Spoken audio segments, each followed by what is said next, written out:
आइए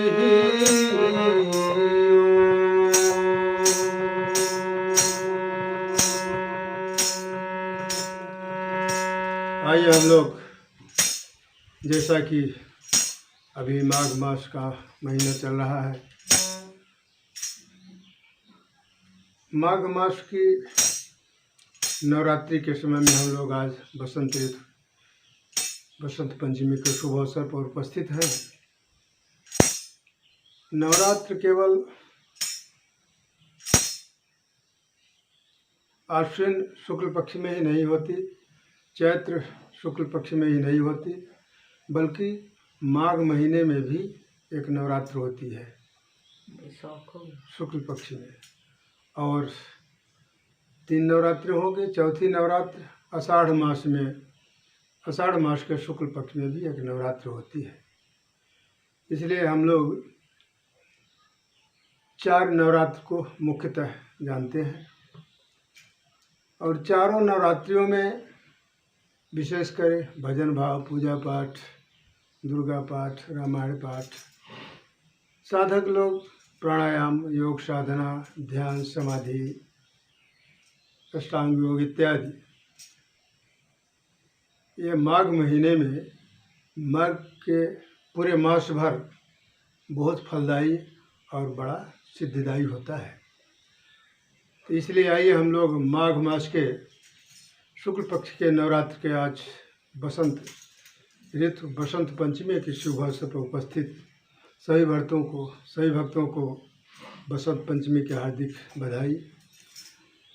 और आइए प्रेम पूर्वक हम लोग माघ मास के महत्व को जिसने समझा, जिसने पढ़ा, जिसने उसका सत्संग किया, वह अवश्य कल्याण को प्राप्त होता है। अवश्य भगवान की भक्ति का बीज अंकुरित होता है उसके अंतःकरण में। जैसा कि कहा गया कि माघ मकर गत जब रवि होई, तीर्थ पति ही आव सब कोई। माघ के महीना में सारे तीर्थराज प्रयाग में उपस्थित हो जाते हैं और गंगा जमुना सरस्वती में डुबकी लगा करके और अपना जीवन धन्य बनाते हैं। इसी तरह से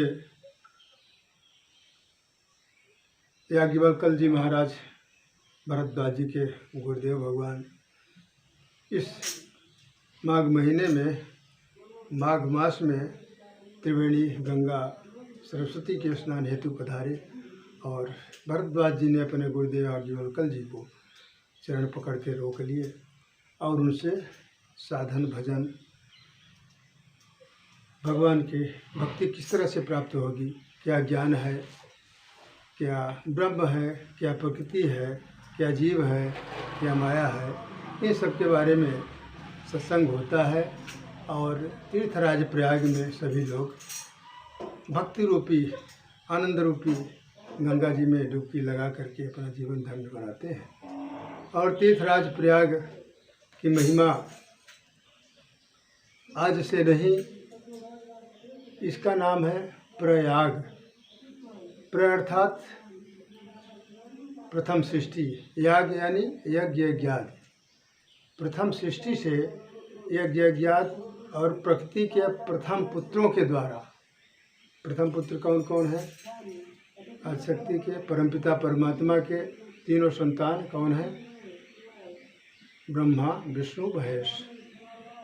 ये प्रकृति के प्रथम पुत्र द्वारा जहाँ यज्ञ यज्ञात किया गया हो, यज्ञ यज्ञात निरंतर किया जाता रहा हो, आज तक यह प्रक्रिया चल ही रही है। कितने यज्ञ यज्ञात, कितने सत्संग, कितने रामायण प्रवचन, गीता, भागवत, सत्संग की वहाँ बारिश होती है। इसलिए भक्त लोग अपना इस भक्ति रूपी बारिश में स्नान करने के लिए, भगवान की भक्ति प्राप्त करने के लिए तीर्थराज प्रयाग पहुँचते हैं। तो इसलिए आज यह है बहुत ही सुनहरा और बहुत ही अच्छा समय है कि बसंत ऋतु पर, बसंत पंचमी के शुभ अवसर पर जिन्होंने गंगा जी में डुबकी लगाई और त्रिवेणी मैया में डुबकी लगा करके सत्संग का आनंद लिया, उनका जीवन धन्य हुआ। इसी के साथ वाणी विराम। हरि ओम। शांति शांति शांति।